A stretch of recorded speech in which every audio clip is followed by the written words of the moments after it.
ಕೇರಳದ ವಯನಾಡಿನಲ್ಲಿ ಸಂಭವಿಸಿದ ಘನ ಘೋರ ಗುಡ್ಡ ಕುಸಿತದ ದೃಶ್ಯಗಳು ದಿನ ಕಳೆದಂತೆ ಭೀಕರವಾಗಿ ಅನಾವರಣಗೊಳ್ತಾ ಇವೆ. ನೋಡಿ, ವಿಜುವಲ್ಸಲ್ಲಿ ನೋಡ್ತಾ ಇದ್ರೆ ಗೊತ್ತಾಗುತ್ತೆ ಅಲ್ಲಿನ ಕರಾಳತೆ, ಭೀಕರತೆ ಎಷ್ಟಿದೆ ಅಂತ ಹೇಳಿ.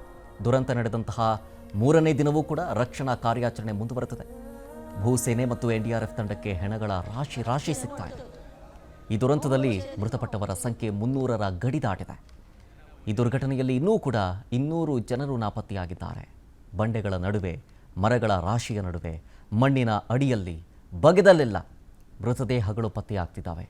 ರಕ್ಷಣಾ ತಂಡಗಳೇ ಬೆಚ್ಚಿ ಬೀಳುವಂತಹ ಪರಿಸ್ಥಿತಿಯಲ್ಲಿ ಉದ್ಭವಿಸಿದೆ. ಪೊಲೀಸ್ ಶ್ವಾನದಿಂದ ಮೃತದೇಹಗಳನ್ನು ಪತ್ತೆ ಮಾಡುವಂತಹ ಕಾರ್ಯ ನಡೀತಾ ಇದೆ. ಹೆಣಗಳ ರಾಶಿಗಳ ನಡುವೆ ಬ್ಯಾಂಕ್ ಪಾಸ್ಬುಕ್ಕು, ಆಧಾರ್ ಕಾರ್ಡು, ಕೆಲವೊಂದಿಷ್ಟು ದಾಖಲೆಗಳು, ಚಿನ್ನ, ಬೆಳ್ಳಿ, ಆಭರಣಗಳು ಎಲ್ಲವೂ ಕೂಡ ಸಿಗ್ತಾ ಇದ್ದಾವೆ.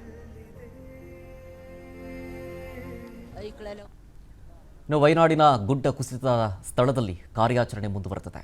ಭಾರತೀಯ ಸೇನೆ ಪ್ರತಿಕೂಲ ಪರಿಸ್ಥಿತಿಯನ್ನು ಮೆಟ್ಟಿಲಿದ್ದು 45 ಟನ್ ತೂಕದ ಕಬ್ಬಿಣದ ಸೇತುವೆಯನ್ನು ನಿರ್ಮಿಸಿದೆ. ಈ ಸೇತುವೆ ಚುರಲ್ಮಲಾ ಮತ್ತು ಮುಂಡಕೈಯನ್ನು ಸಂಪರ್ಕಿಸಲಿದ್ದು ಇದರ ಮೇಲೆ ಸೇನಾ ವಾಹನ ಸಂಚಾರ ಮಾಡಿದೆ.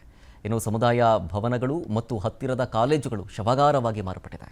ಹಲವು ಶವಗಳು 15ರಿಂದ 20 ಕಿಲೋಮೀಟರ್ ದೂರದವರೆಗೂ ಕೂಡ ಕೊಚ್ಕೊಂಡು ಹೋಗಿದ್ದಾವೆ. ತಮ್ಮವರನ್ನು ಕಳ್ಕೊಂಡಂತಹ ಸಂಬಂಧಿಕರ ಪಾಡು ನಿಜಕ್ಕೂ ಹೇಳತೀರದ್ದಾಗಿದೆ.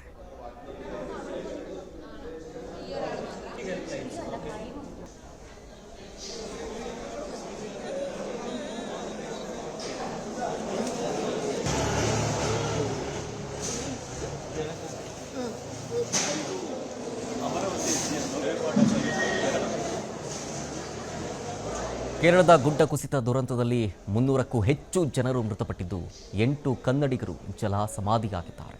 ರಕ್ಷಣಾ ಕಾರ್ಯಾಚರಣೆಯ ವೇಳೆ ಮತ್ತೊಬ್ಬ ಕನ್ನಡಿಗ ರಾಜೇಂದ್ರ ಅವರ ಶವ ಕೊಳೆತ ಸ್ಥಿತಿಯಲ್ಲಿ ಪತ್ತೆಯಾಯಿತು. ಆದರೆ ಮೃತ ರಾಜೇಂದ್ರ ಪತ್ನಿ ರತ್ನಮ್ಮ ಅವರ ಮೃತದೇಹ ಇನ್ನೂ ಕೂಡ ಪತ್ತೆಯಾಗಿಲ್ಲ.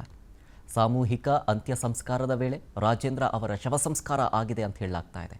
ಈ ಕಾರ್ಯಕ್ಕೆ ರಾಜೇಂದ್ರ ಅವರ ತಂಗಿ ಸುಮತಿ ಆಕ್ಷೇಪಿಸಿದ್ದಾರೆ.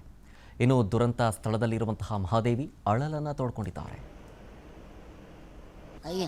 9 ಜನ, 3 ಹೆಣ್ಣು, 3 ಮೊಮ್ಮಕ್ಕ, ಒಂದು 10 ವರ್ಷದ್ದು, 11 ವರ್ಷದ ಮಗ, ಒಂದು 13 ವರ್ಷದ್ದು, ಒಂದು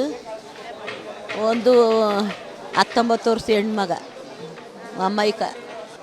ಈಗ ನಾವು ಉಳ್ಕೊಂಡು ಏನು ಮಾಡೋಕ್ಕೆ? ಇದು ನನ್ನ ಮೊಮ್ಮಕ್ಕ. ಅಪ್ಪನೂ ಇಲ್ಲ, ಅವನೂ ಇಲ್ಲ, ಯಾರ್ಯಾರೂ ಇಲ್ಲ, ಓದಿಸೋಕ್ಕೂ ಯಾರೂ ಇಲ್ಲ. ವಯನಾಡು ದುರಂತ ಸ್ಥಳದಲ್ಲಿ ರಕ್ಷಣಾ ಕಾರ್ಯಕ್ಕೆ ಕರ್ನಾಟಕದ ಅನ್ವೇಷಣಾ ಸೇವಾ ಟ್ರಸ್ಟ್ ಸಹಾಯ ಹಸ್ತವನ್ನು ಚಾಚಿ ಅಗತ್ಯ ವಸ್ತುಗಳನ್ನು ಕಾಳಜಿ ಕೇಂದ್ರಕ್ಕೆ ಒದಗಿಸ್ತಾ ಇದೆ. ಅದೇ ರೀತಿ ಕೊಡಗು ಜಿಲ್ಲೆ ಸಿದ್ದಾಪುರ ಗ್ರಾಮಸ್ಥರು ಋಣ ತೀರಿಸುವುದಕ್ಕೆ ವಯನಾಡಿಗೆ ಆಗಮಿಸಿ ಸೇವೆ ಮಾಡ್ತಾ ಇದ್ದಾರೆ.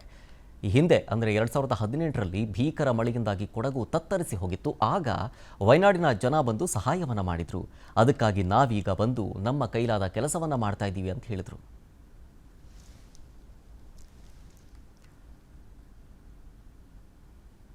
ರಿಕ್ಟರ್ ಮಾಪಕದ ಒಂದು ವಿಜುವಲ್ಸನ್ನು ಗಮನಿಸ್ತಾ ಇದ್ದೀರಿ.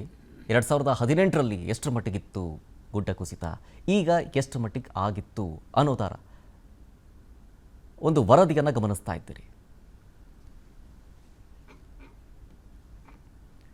ಕೇರಳ ದುರಂತ ಸ್ಥಳಕ್ಕೆ ವಯನಾಡಿನ ಮಾಜಿ ಸಂಸದ ಹಾಗೂ ಲೋಕಸಭೆ ವಿಪಕ್ಷ ನಾಯಕ ರಾಹುಲ್ ಗಾಂಧಿ ಹಾಗೂ ಕಾಂಗ್ರೆಸ್ನ ಭಾವಿ ಅಭ್ಯರ್ಥಿ ಪ್ರಿಯಾಂಕಾ ಗಾಂಧಿ ಇವತ್ತು ಭೇಟಿ ಕೊಟ್ಟಿದ್ದಾರೆ. ವಯನಾಡಿನ ಚುರಲ್ಮಾಲಾ ಮೆಪ್ಪಾಡಿ ಸ್ಥಳಕ್ಕೆ ರಾಹುಲ್ ಗಾಂಧಿ ಅವರು ಭೇಟಿ ನೀಡಿ ಸಂತ್ರಸ್ತರಿಗೆ ಸಾಂತ್ವನ ಹೇಳಿದ್ದಾರೆ. ಈ ವೇಳೆ ಮಾತನಾಡಿದ ರಾಹುಲ್, ವಯನಾಡು ಜನರ ಸ್ಥಿತಿಯನ್ನು ನೋಡಿದಾಗ ನನ್ನ ತಂದೆ ಸಾವಿನ ದಿನ ನೆನಪಾಯಿತು, ಆ ದುಃಖವೇ ಆಯಿತು ಅಂತಂದಿದ್ದಾರೆ.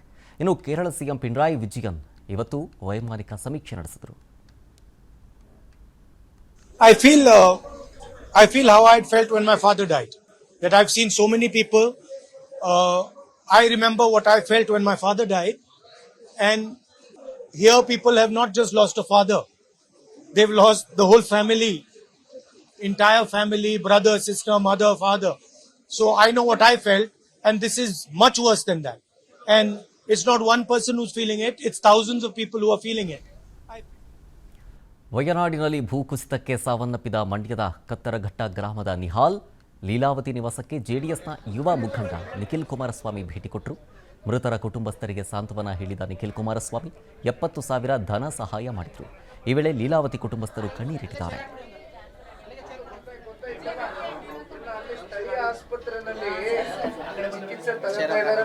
ತಂದೆಯವರೆಲ್ಲ ಮಾತಾಡಿದಾರಮ್ಮ.